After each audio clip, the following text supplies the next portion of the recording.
ഈ വർഷത്തെ തദ്ദേശ സ്വയംഭരണ സ്ഥാപനങ്ങളിലേക്കുള്ള തെരഞ്ഞെടുപ്പിനും 2026 നിയമസഭാ തെരഞ്ഞെടുപ്പിനും മുൻപ് നിലമ്പൂരിലേക്കുള്ള ഉപതെരഞ്ഞെടുപ്പിന് സാധ്യതകളുണ്ട്.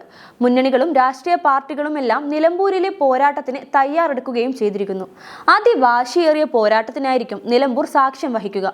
നിലമ്പൂർ MLA സ്ഥാനം PV അൻവർ രാജിവെച്ചതോടെയാണ് മറ്റൊരു നിയമസഭാ ഉപതെരഞ്ഞെടുപ്പിന് കൂടി കളം ഒരുങ്ങുന്നത്. പാലക്കാട്, ചേലക്കര, വയനാട് ഉപതെരഞ്ഞെടുപ്പുകൾ നടന്നിട്ട് അധികം നാളുകളാകുന്നില്ല. വീണ്ടും ഒരു ഉപതെരഞ്ഞെടുപ്പ് ഉണ്ടാക്കുന്ന സാമ്പത്തിക ബാധ്യത ഏറെയാണ്.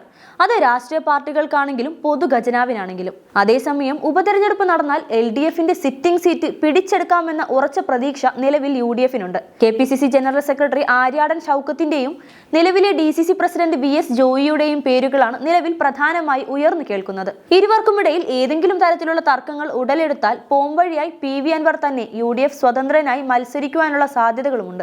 വിജയം പ്രതീക്ഷിക്കുന്നുണ്ടെങ്കിലും UDF മുന്നണി സംവിധാനത്തിലും പാളിച്ചകൾ ഏറെയാണ്. മുസ്ലിം ന്യൂനപക്ഷ വിഭാഗത്തിന് ഏറെ സ്വാധീനമുള്ള നിലമ്പൂരിൽ മുസ്ലിം ലീഗിന് പാർട്ടി കരുത്ത് തെളിയിക്കാൻ ഉപതെരഞ്ഞെടുപ്പ് വഴിയൊരുക്കുമെന്ന കാര്യത്തിൽ തർക്കമില്ല. പ്രദേശത്ത് ലീഗും കോൺഗ്രസും കാലാകാലങ്ങളായി അത്ര നല്ല ബന്ധത്തിലുമല്ല. ലീഗിന്റെ താല്പര്യങ്ങൾ കൂടി പരിഗണിച്ചു വേണം കോൺഗ്രസിന് സ്ഥാനാർത്ഥിയെ തീരുമാനിക്കാൻ. ലീഗ് സംസ്ഥയുമായുള്ള പ്രശ്നങ്ങൾ ഒരു പരിധിവരെ പരിഹരിച്ചുവെങ്കിലും ഉള്ളിലെ നീറ്റൽ പൂർണ്ണമായും അണഞ്ഞിട്ടില്ലെന്നതാണ് വസ്തുത.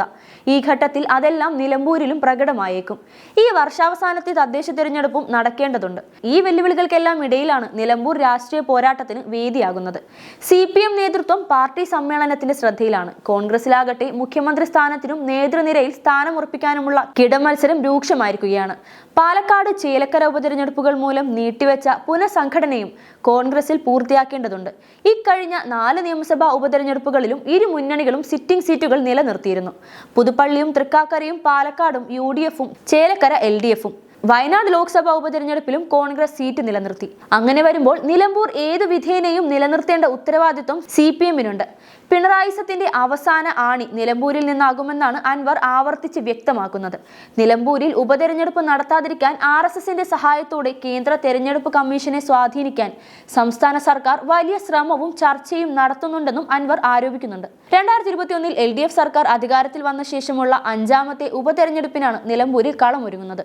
MLA സ്ഥാനം രാജിവെച്ചുകൊണ്ടുള്ള പ്രഖ്യാപനത്തിനു പിന്നാലെ VD സതീശനോടും രാഹുൽ ഗാന്ധിയോടും ഇതുവരെ ഉന്നയിച്ച സർവാരോപണങ്ങൾക്കും മാപ്പ് പറഞ്ഞുകൊണ്ട് UDFന്റെ പിന്തുണ ഉറപ്പിച്ചു അൻവർ. നിലമ്പൂർ ഉപതെരഞ്ഞെടുപ്പിൽ UDFന് പിന്തുണ നൽകുമെന്നും പറഞ്ഞു.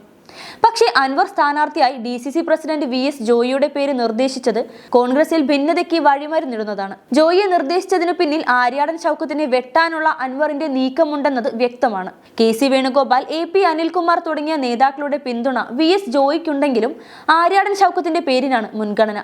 അങ്ങനെയെങ്കിൽ PV അൻവറിന്റെ പിന്തുണ ഉണ്ടാവില്ലെന്നത് UDFന് വെല്ലുവിളിയാകും. ഉപതെരഞ്ഞെടുപ്പിൽ തഴയപ്പെട്ടാൽ ആര്യാടൻ ഷൗക്കത്ത് എന്ത് നിലപാടെടുക്കുമെന്നതും UDFന് നിർണായകമാണ്. ആര്യാടൻ വിരുദ്ധ ചേരിയെന്ന് നിലമ്പൂരിൽ 2 വിഭാഗമുണ്ട്. നിലവിൽ ഷൗക്കത്തും ജോയിയും സ്ഥാനാർത്ഥിത്വത്തിനായി രംഗത്തുണ്ട്. രണ്ടിലൊരാൾ നിശ്ചയിച്ചാൽ മറുപക്ഷം അടിയൊഴുക്കിന് ശ്രമിക്കുമോ എന്ന ആശങ്കയും പങ്കുവെക്കുന്നവരുമുണ്ട്. 2021 ശക്തമായ മത്സരം നടന്ന നിയമസഭാ തെരഞ്ഞെടുപ്പിലും VV പ്രകാശിനെതിരെ 2791 വോട്ട് നേടിയാണ് അൻവർ വിജയിച്ചത്. അൻവറിലൂടെ വിജയിച്ച ഫോർമുലയിൽ അൻവറിലൂടെ തന്നെ കൈപൊള്ളിയ CPM ഇത്തവണ പാർട്ടി ചിഹ്നത്തിൽ നേരിട്ട് സ്ഥാനാർത്ഥിയെ നിർത്തുന്നതിനായിരിക്കും പ്രഥമ പരിഗണന നൽകുക.